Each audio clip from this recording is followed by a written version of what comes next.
Margarita García Robayo es una escritora colombiana nacida en Cartagena. Es autora de obras de ficción en los géneros de novela, cuento, además de escribir también ensayo. García Robayo comenzó su carrera literaria en 2009 con la publicación del libro Hay ciertas cosas que una no puede hacer descalza. Desde entonces ha publicado otros tantos.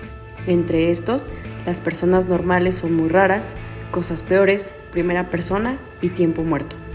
Ha recibido premios y reconocimientos por su obra, incluyendo el Premio Casa de las Américas en 2014 por su libro de relatos Cosas peores. Además de su carrera como escritora, García Robayo también ha trabajado como guionista y profesora de escritura creativa. En esta charla casual nos platicará acerca de La Encomienda, su más reciente novela. Margarita García Robayo, escritora colombiana, estamos tratando de ver cómo la luz se acerca un poquito más a ella. Está aquí en un hotel en México y estoy muy emocionada por hacerte esta entrevista para la Casa Universitaria del Libro de la UNAM, fundamentalmente porque he descubierto a una gran escritora. En todo este mare magnum de escritoras que vienen y que van, muchas veces, a veces no es tan fácil encontrar a una escritora amante de la literatura y al mismo tiempo que me parece a mí, estuve mirando algunos otros libros, además de La Encomienda, que cada libro lo planteas con mucha, mucha dedicación, digamos, ¿no? Sí, ¿Cómo es? sí. Bueno, primero muchas gracias por tenerme acá. Espero que no se vea todo muy en penumbra. La verdad que es tremendo porque estoy acostumbrada a estar en mi casa, ya es como que me conecto y la Claro, luz está y después como acomodarse en sí. otros lugares.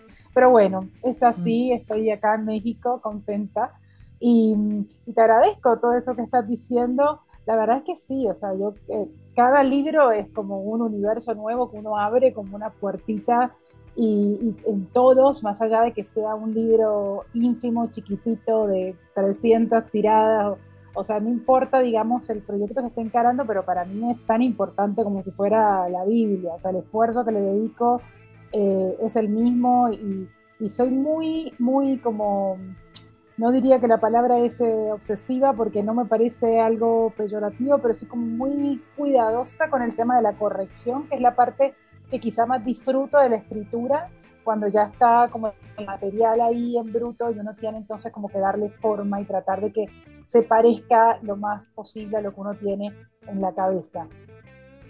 Tú haces lo que hacen los buenos escritores, que es escribir de forma natural algo que parece ser superfluo finalmente, y vas metiendo grandes frases que a uno le van quedando, digamos, ¿no?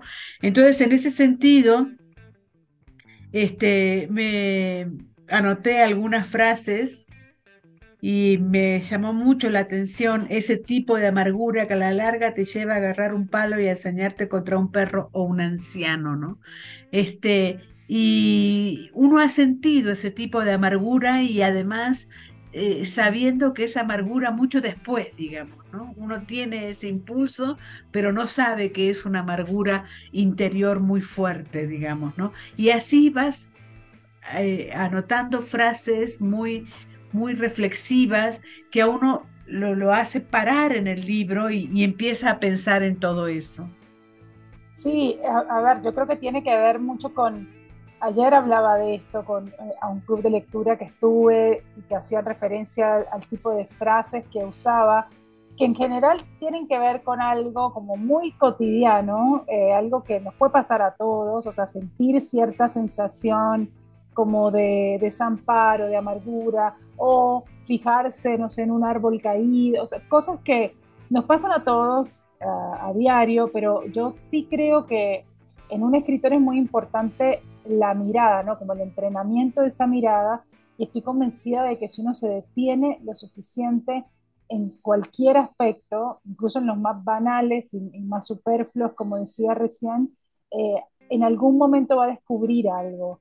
O sea, yo creo que todo es capaz de revelarte y de darte como esa especie de momentos epifánicos, pero también sé, digamos, no es como tan fácil y no soy como tan ingenua como para pensar que eso es azaroso, o sea, como que si Ujú. yo de Claro, repente estoy acá y poso mi mirada en el vaso vacío, o sea, por alguna razón mis ojos se van ahí y el foco está puesto en eso que en general, en mi caso al menos, me resulta como incómodo o molesto o violento de transitar. O sea, mi ojo se va hacia esos lugares porque probablemente son esos lugares los que más me revelan cosas y más me dicen cosas acerca o sea, de mí misma y del mundo, ¿no? Del entorno que habito.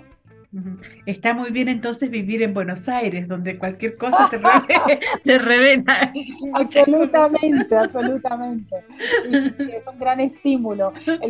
Vengo también de una feria en Monterrey y tuvimos una mesa con otros escritores sobre escribir Latinoamérica, pero en realidad alguien propuso meterle una preposición a ese título y entonces era como escribir en o desde o sobre o para Latinoamérica. Y yo pensaba y decía ese día que yo siento que aunque a veces me planteo, bueno, ¿y qué tal vivir en un lugar más tranquilo, más sosegado, que todas las cosas estén medianamente resueltas, que se padece mucho en cualquier oficio, pero digamos, estando en Latinoamérica, donde todo es tan caótico, tan convulso, y yo pienso que de algún modo de eso nos nutrimos también. O sea, hay algo de estímulo ahí, como me pasó en pandemia, que uno siempre está anhelando la tranquilidad y encerrarse en su escritorio y escribir, y nunca pensé que fuera tan fuerte la sensación de que cerrar la puerta de mi casa y al mundo de afuera era también cerrar la puerta a mi material de escritura, o sea, como que si no tuviera todas esas molestias y esas incomodidades y eso que nos resulta como tan convulso en Latinoamérica, probablemente mi escritura sería otra. ¿No te pasa que siendo exiliada, a veces también las cosas que están pasando afuera te duelen menos, digamos, ¿no? Me parece un poco. Mira, a mí me pasa que yo me fui hace mucho y siento que cuando uno se va de su país, pierde la posibilidad de ser de algún lugar. Es como que nunca llegas a construir como una verdadera este, pertenencia, se diría, en el lugar al que llegas, pero tampoco es lo mismo cuando regresas a tu lugar de origen y es como que ya no es lo que tenías.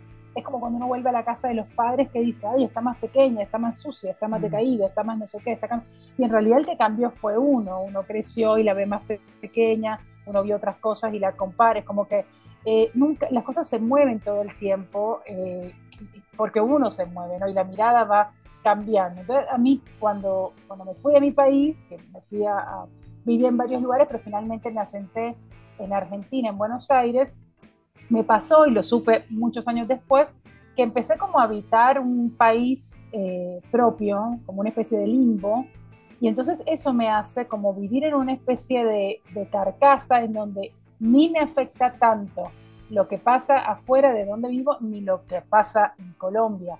O sea, siento que puedo conmoverme, que puedo estar al tanto, que puedo estar en un lado y en el otro, pero de alguna manera uno como que se enfría. O sea, Mm. empiezas como a habitar ese lugar en donde las jerarquías son distintas y también es un lugar como muy individual, como la escritura, pienso yo, y como el lenguaje que uno va construyendo, que no se parece a ningún otro, porque no hay una persona que haya tenido mi misma experiencia de migración, quiero decir. Hay probablemente muchos colombianos que se fueron a Argentina, pero no en las circunstancias que yo me fui o no en las mismas condiciones, probablemente, no sé, como que la experiencia de una migración también hace que ese país imaginario y brumoso al que habita todo migrante sea muy distinto a los otros y sea muy solitario, de alguna manera. Lo dices en la novela con respecto a los chistes, ¿no? Cuando te Claro. hablan, es decir, uno no llega a entender los chistes y te pasa eso. Yo hace 23 años que vivo en México y también me cuesta mucho entender los chistes y a lo mejor cuando los entiendo no me río, digamos, ¿no? Claro, o ya te ríes como por fuerza de la repetición y de que Sí. pero te lo explican, no es lo mismo que el chiste genuino. Sí. Ujú. ¿Extrañas Colombia o no? Yo extraño algunas cosas. A mí siempre me pasa que siento que como que o nací o se me fue desarrollando el chip del desarraigo de una manera como fabulosa, porque no me pasa eso de querer volver, o sea, esa añoranza de vivir en el lugar en el que crecí o de ciertas situaciones. Me pasa que cuando voy se me mueven un montón de cosas y empiezo como otra vez como a detectar esas cosas que siento muy cercanas, más cercanas que en ningún otro lado, porque sí siento que hay algo de la identidad de uno que se forja muy tempranamente en el lugar en el que naces y en el que pasas tus primeros años, y eso siento que es inamovible y es imposible cercenárselo. Y ahí es donde pincha el regreso, ¿no? Cuando uno va y dice, uy, esto, lo otro, como que, pero no me pasa que después ya estoy 2 semanas y digo, quiero irme. Como que empiezas como a abrumarte por eso y empiezas también como a recrear esas razones por las cuales te fuiste o te sentiste expulsada. Pero lo curioso es que es lo que te decía antes, como que uno dice, bueno, listo, ya está, tuve la experiencia, quiero irme, y llegas a un lugar que te acostumbraste y es tu lugar, pero tampoco es el lugar que te ofrece esa sensación que uno permanentemente busca como de ser parte. Dices que a la banalidad se la ataca con vileza y que nunca pudiste ser compasivo con tu familia. En la encomienda utilizas un recurso kafkiano, un recurso imaginario para precisamente hablar de una familia. Bueno, a todos dicen disfuncionales, pero a mí me parece que todas las familias son disfuncionales, digamos. No, Totalmente. no, no, no, no, no podemos decir que es una familia más disfuncional que la otra, pero me sorprendió precisamente que te fueras a la fantasía para construir esa historia, ¿no? Sí, es tal cual, es un recurso kafkiano, muy, digamos, como eh, preconcebidamente kafkiano. A mí me interesa mucho ese mecanismo mediante el cual algo que es como completamente extraño o qué sé yo, como que no hace parte del orden de la realidad fáctica como tal, se cuela como por alguna especie de fisura y aparece y resulta desconcertante, pero luego, inmediatamente después, pasa a naturalizarse, ¿no? Y eso es Kafka, ¿no? Eso es como estas cosas como, no nos explicamos, pero bueno, sigamos adelante. Es un insecto, es un insecto. Es una habitación, pero en realidad es, no sé, es una sala, es un tribunal, listo. Como que nadie se lo, internamente en el universo del texto, de la ficción, nadie se lo cuestiona verdaderamente, ¿no? Y a mí me interesaba mucho probar ahí porque más que una novela fantástica, a mí me interesaba también como tratar y hacer un intento por una novela más psicológica, si se quiere, más de eso que pasa dentro de la cabeza y que es tan fuerte que cobra forma real, ¿no? O de delirio, como quieran llamarlo, pero cobra una forma bastante parecida a la realidad y que confunde. Entonces, por eso recurrí, digamos, a este elemento, y porque también cuando llega esta encomienda gigante, no sé si antes explicar un poco de qué se trata la novela, como para que quien no la leyó sepa que en realidad, bueno, es una chica que se fue, como hemos dicho, de su país, que vive en Buenos Aires en un departamento muy pequeñito, que tiene una vida bastante como acotada a su trabajo y sus pocas relaciones, alguien que curte mucho, como dicen en Argentina, esta cosa de ser libre y desarraigada y tal, y su única relación con su familia de origen es su hermana que le manda frecuentemente encomiendas. Acá en México no se entiende qué es encomienda, pero en Argentina y en otros países de América Latina, la mayoría una encomienda es una caja que te mandan llena de productos, que en general son productos que aluden al lugar de origen, no sé, frutas, comidas, un muñequito, una postal, una ropita, algo que es como muy de mamá, que le manda a los hijos que por ahí se van a estudiar afuera o se mudan y entonces te manda la cajita de cartón llena de cosas que en general ni te sirven ni quieres, pero es una manera, un gesto de decirte se te recuerda con cariño. Bueno, y esta hermana, y este es como el comienzo de la novela, con quien ella tiene como llamadas periódicas, le anuncia que se va a ir de vacaciones, que le va a llegar una encomienda y listo, chau, chau. Y cuando le llega la encomienda prometida es una caja de un tamaño como desproporcionado, muy grande, que ella no consigue abrir. Y entre una y otra cosa entra y sale el departamento y tal, y de repente lo que se insinúa, digamos, es como que en lugar de la caja que suponemos está abierta, aparece su madre. Como que la madre le llega en la caja, la encomienda es la madre. Lógicamente, eso se sale de cualquier lógica racional, la gente podría preguntarse, pero ¿cómo? ¿Está viva? ¿Está muerta? ¿Qué es? ¿Qué es esto? ¿Por qué aparece la madre ahí? En fin, y bueno, la madre es una representación finalmente de todo eso que ella siente que dejó atrás, que tiene que ver con su historia familiar, con su origen, con el lugar del que se fue. Y es un modo de decir que esas cosas no nos abandonan. O sea, uno puede pensar que se va y las deja, pero eventualmente se te apersonan a tu lado y te dicen como, bueno, ahora se te cargo de tu propia historia. Es increíble porque cuando tú hablas perfectamente de que la vileza ataca a la banalidad, tú vas haciendo comentarios sobre lo que te va mandando tu hermana y prácticamente lo desestimas, a veces te ríes, no valoras lo que ella te manda. Y me pareció al final que hay como una manera de unir un hilo que no está, digamos, ¿no? Es decir, Claro, que es como, que esa encomienda trata de unir un hilo que no está, hasta que llega la madre, que ahí empiezan a aparecer otras cosas, digamos, ¿no? claro. Bueno, porque la reflexión también de fondo de toda la novela es sobre el parentesco, ¿no? Sobre esta Mm. idea, esta construcción que es el parentesco. Y ella se refiere al parentesco como un hilo invisible que hay que recordar todo el tiempo para saber que está ahí, ¿no? Porque es un hilo imaginario. Entonces uno, no sé, a veces atraviesa situaciones que no quiere atravesar o que le resultan incómodas o que le resultan molestas o desagradables, pero apelando a, bueno, es mi hermana, bueno, es mi madre, bueno, atravieso esto por tal cosa. Pero en el fondo de esta especie de como de desprecio o sí, de despojo que tiene esta narradora frente a todo lo que supone un vínculo o un parentesco o una manera de relacionarse como más cercana, subyace como una gran contradicción en ella, porque es una mujer que a lo largo de esta historia la vemos que está inconscientemente quizá buscando maneras de relacionarse y de hacerse cargo de otros y de cuidar a otros, aun cuando despotrique de esto de, no sé, pero cuida al vecinito porque y se enoja con la madre que lo abandona, cuida una gata abandonada, finalmente se hace cargo de esta encomienda que llega y se ve en la obligación de cuidar a esta madre.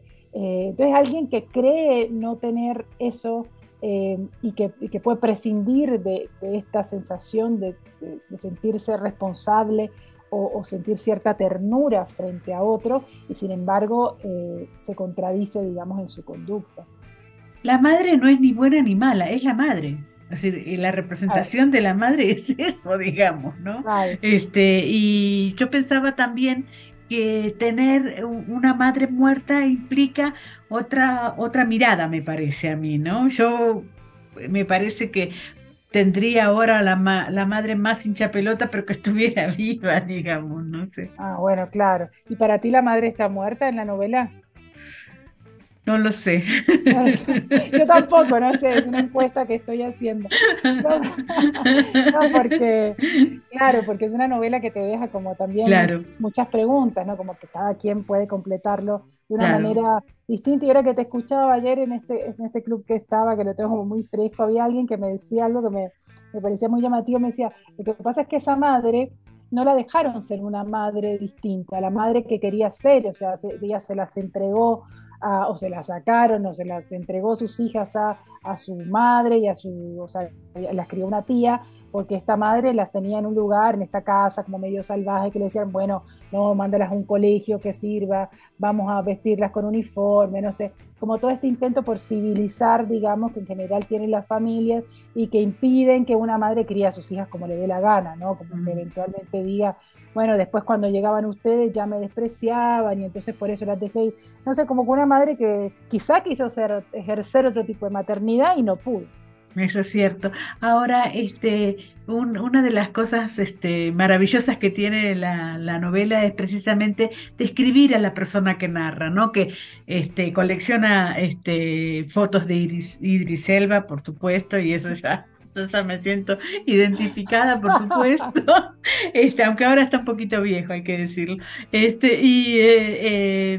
El pescado no lleva queso, por supuesto.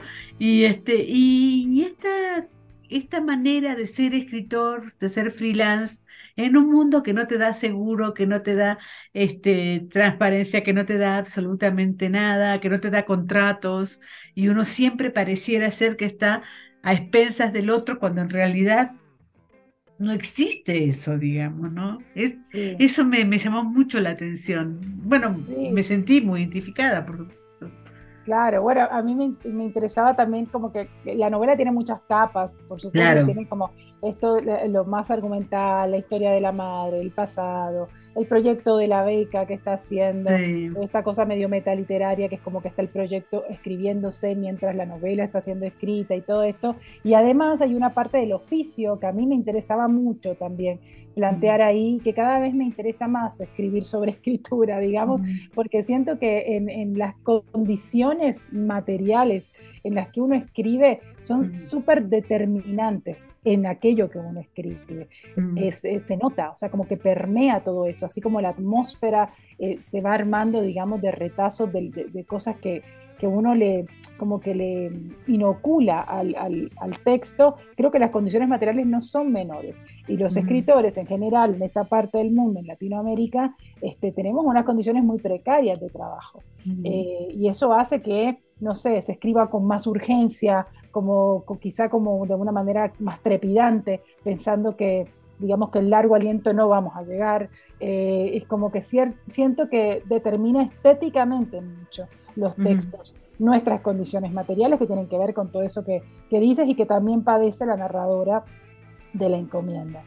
Sí, no lo había pensado a eso de que determina estéticamente la escritura, pero lo voy a pensar y lo voy a reflexionar en el sentido que me parece, por ejemplo, en otros ambientes pagan por presentar un libro, pagan por escribir la contraportada, pagan por un montón de cosas que nosotros hacemos todo el tiempo y que no cobramos absolutamente nada, Totalmente. digamos, ¿no? Sí. Entonces, en ese sentido hay que ver exactamente cuál es la obra de acuerdo a las condiciones, ¿no? Sí, y fíjate que sí, que estas cosas de que, bueno, yo esta mañana le decía a un amigo también que decía, mira, no te puedo hacer esto ahora porque tengo retrasados, no sé, contratapas, blurbs, fajas que me pidieron de un montón de... y decía, claro, a mí por eso, por supuesto que no me pagan, y lo hago sencillamente porque la novela me encantó realmente, o sea, lo hago como realmente comprometida con el material que voy a, o por una cuestión de amistad o algo así, o las dos cosas, pero fíjate que eso también determina mucho como el compromiso y el ímpetu con el que uno escribe sobre otro libro, por ejemplo. O sea, si no me gustara en serio, probablemente no lo dejaría pasar. En cambio que nada, si te pagan un poco, desarrollas una manera correcta, pero homogénea de reseñar. Y en otro sentido, pensaba, perdón, que, no sé, hay autores que escriben sobre temas similares, por ejemplo, pero en otras geografías. Y pensaba en un autor como este noruego Nausgaard, que escribe como sobre cosas cotidianas, su familia, su enamoramiento, la muerte de su padre, cómo cría a los hijos, tal. Cosas que también lo hacen muchos autores latinoamericanos y autoras sobre todo. Y si ves las novelas de las autoras latinoamericanas que tienen que ver, y me incluyo con estos temas, más cotidianos y eso, son acotadas, breves, rápidas, trepidantes, lo que digo, y él le dedica 5.000 hojas a hablar de que no puede escribir porque cría a los hijos. Y entonces la pregunta que subyace a todo esto es como que en qué momento escribiste 5.000 páginas si no puedes, no tienes tiempo. O sea, como Ujú. cuándo es que no tienes, no sé, como que, ay, sus libros son fabulosos y me encantan, pero quiero decir que realmente es distinto cómo se produce y creo que eso determina de verdad, y cada vez estoy como más segura de eso en el resultado. Ujú. Y esas condiciones también enfrentan a los escritores. ¿Cómo sientes los escritores latinoamericanos ¿En entre qué sentido? ellos?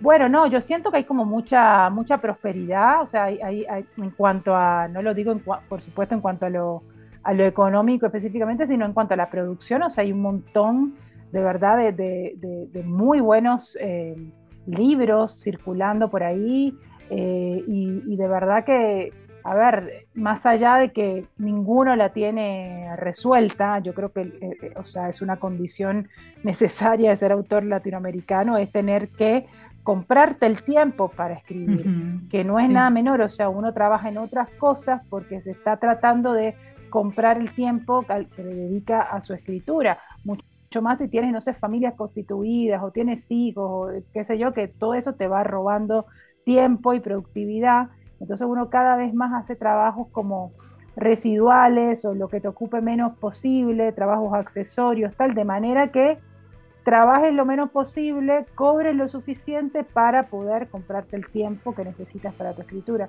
Y eso creo que nos aúna un montón. O sea, saber que eso, como que una novela es, bueno, es un esfuerzo de tiempo, de dinero y que tiene que valer la pena, ¿no? Como que tienes que poner todo ahí como para que el esfuerzo realmente valga la pena. Yo no creo que, no me cruzo mucho con libros latinoamericanos, de autores latinoamericanos que uno diga como que me pasa en otros lados, como ¿para qué? ¿Por qué lo escribió? ¿De qué se trata? ¿Por qué? ¿Para qué? Como estas cosas, yo creo que hay algo ahí fuerte de necesidad en cuanto a exponer ciertas situaciones que no son comunes a todos y que son necesarias. Te voy a hablar de la grieta, tú que escuchas tanto hablar de la grieta en Argentina.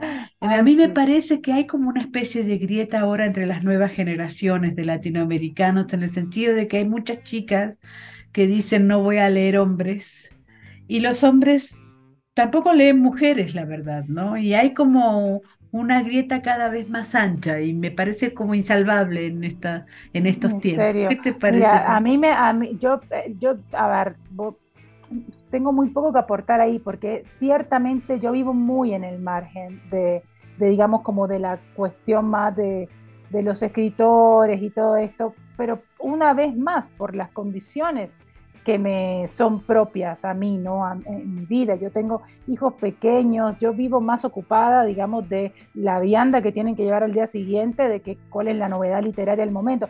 O sea, no estoy muy al tanto, de hecho, a veces tengo amigas que son escritoras, no tengo muchas amigas escritoras tampoco, lo cual me parece súper saludable, porque es como que si no se crea como una endogamia que no sé si es tan productiva y puede generar esto que estás diciendo.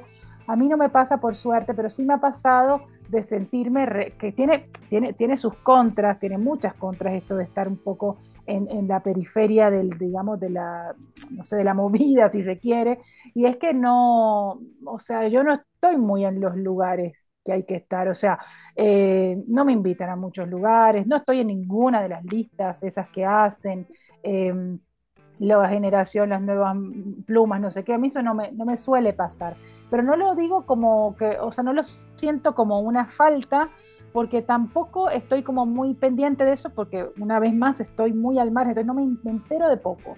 Y cuando me dices esto, sí es verdad que lo de las mujeres ha calado muy fuertemente, pero a mí me parece realmente como muy poco inteligente negarse a leer a alguien por su género.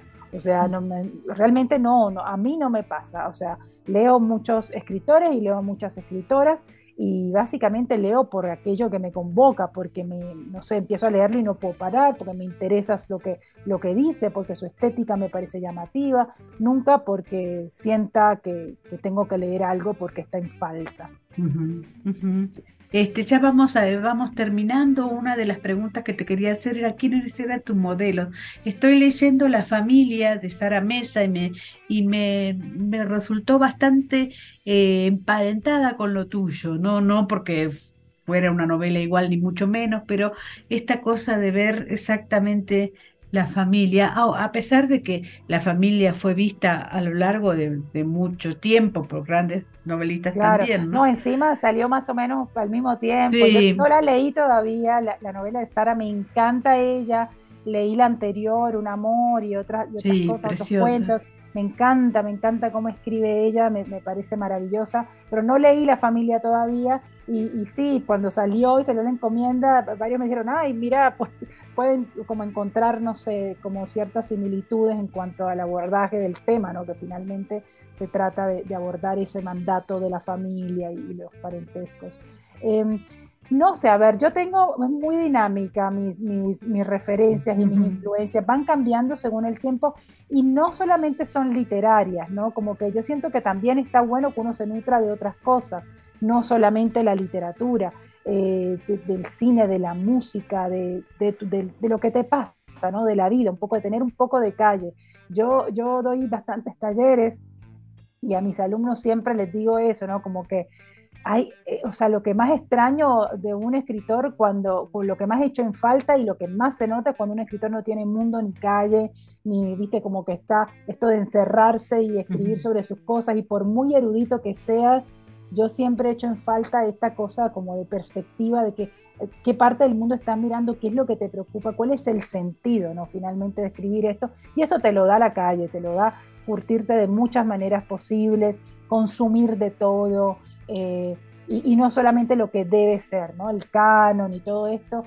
A mí me pasó que yo, como no tuve como una formación muy clásica ni muy tradicional, yo no era de una familia con dinero, no fui, nunca, tampoco tuve una formación como literaria estrictamente, no estudié letras, estudié abogacía, como que nada que ver, ¿no? Entonces yo vengo como de un lugar en el que se leía lo que había, lo que se podía, y sobre todo, y esto yo siento que, o sea, muchas de esas cosas me juegan en contra, porque me tocó como ponerme al día ya de grande, pero sí siento y agradezco mucho que a mí lo que sí me enseñaron fue la lectura por placer.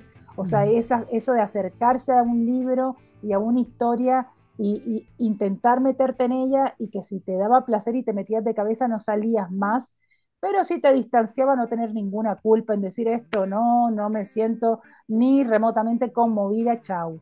En ese sentido se fueron armando mis influencias, esa gente que me sacudió, que me conmovió, que dije, wow, esto se puede hacer, no puede ser. Y recuerdo una muy puntual cuando sí estaba como creciendo y descubriendo mis propias lecturas, que fue José Emilio Pacheco, una novela que se llama Las batallas en el desierto, y fue como esa primera novela que yo dije, este formato me interesa, me gusta, esta cosa que creo que es lo que intento replicar en cada libro, esta especie de argumento acotado y corto, pero muy profundo, una novela que es corta pero te habla de muchas cosas que uno tiene, digamos, como que intenta sacarse de encima y ponerlas en un lugar y hacer algo con eso, ¿no? Construir ficciones con esas preocupaciones. Y después hay un montón de poesía, por ejemplo, últimamente. Sí, es lo que te estaba por decir. Me gusta mucho, de hecho, cuando estoy escribiendo no leo nada de narrativa porque siento que de algún modo se me mete como en los dedos y no quiero como reproducir cosas que después no sienta propias, ¿no? Que cuando lea y digo, ¿cómo esto de dónde lo saqué? Si yo no escribo así.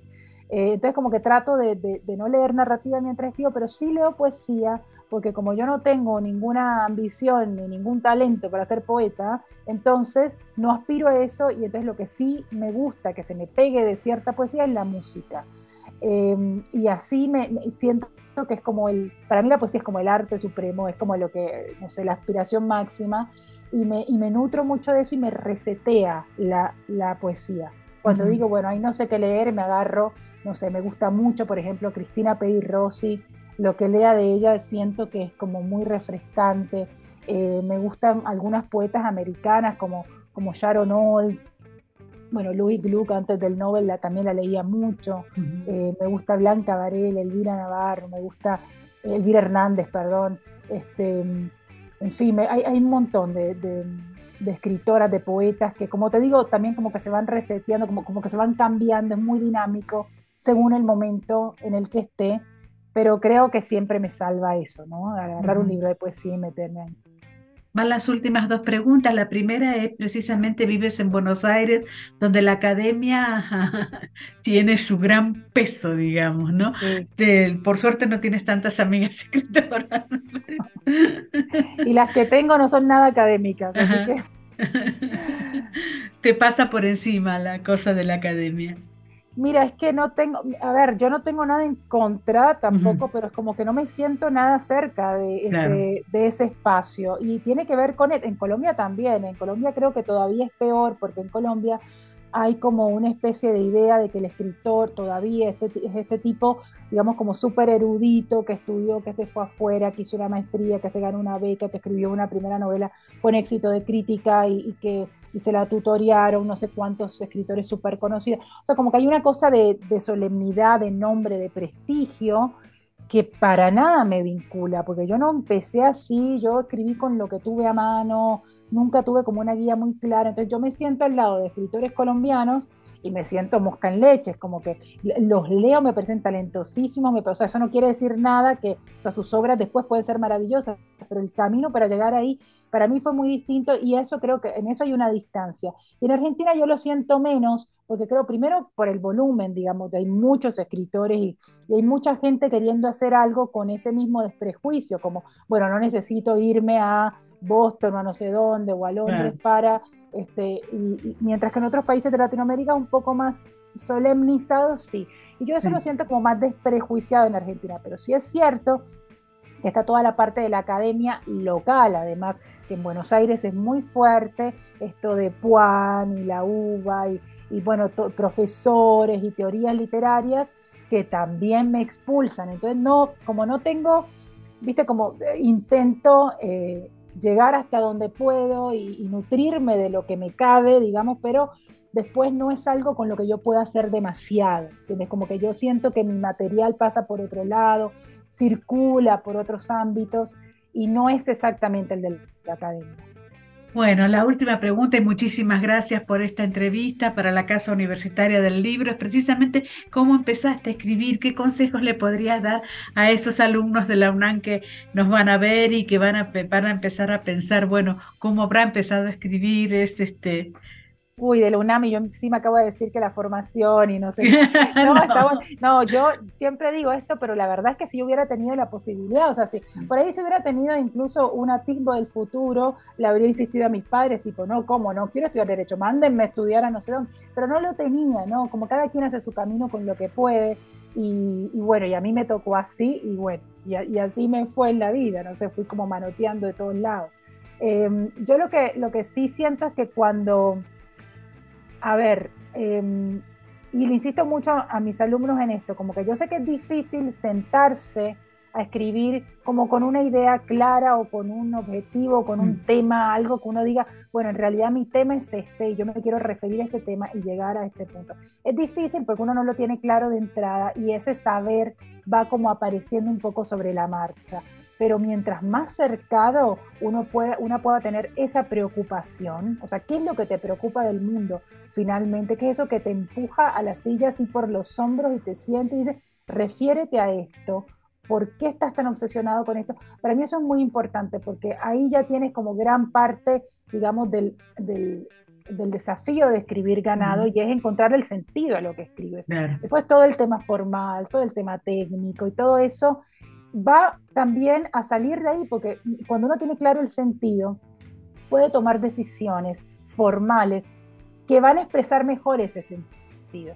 Por ejemplo, si mi tema es el duelo, yo quiero escribir sobre el duelo y tal, voy a encontrar formas adecuadas para referirme a ese duelo, sin mencionarlo, obviamente, sin, siempre esto es un consejo que sí les voy a decir al final, que es como para mí regla de oro en la escritura, pero quiero decir que cuando uno tiene el sentido claro, el cerco, que es finalmente el formato que elige para escribir, te va a salir más rápido y vas a tener como más control sobre aquello que finalmente escribes porque tienes claro y tienes como seguridad. Ok, mi tema es este. Y más allá de, digamos, de lo que surge en el camino, tengo claro a dónde quiero llegar, ¿no? Eso aparece en la vida en algún momento, pero no hay que dejar de preguntárselo. No, no hay que decir, bueno, voy a escribir, pero no sé de qué, eso no existe, ¿no? Es como que hay que entender por qué y hay que saber como para qué, por qué quiero poner esto ahí. Y después hay algo más como técnico quizá, que también siempre tiendo a decir en mis talleres, y es que en mi opinión hay que tratar de evitar la sobreexplicación, ¿no? Como tratar de explicar menos y mostrar más. A mí eso me parece clave, que digamos, si yo quiero contar la historia de Mónica, empiece por mostrar a Mónica, antes que decirle, Mónica es una argentina que vive en México y tal, tal. O sea, en lugar de el enunciado, apelar a la imagen, ¿no? A como a tratar de mostrarte cómo es ella para que con solo eso uno sea capaz de conocer y de entender su historia. Perfecto. Muchas gracias, que tengas mucha suerte en México. Bueno, muchas Un abrazo. gracias. Gracias. Chao.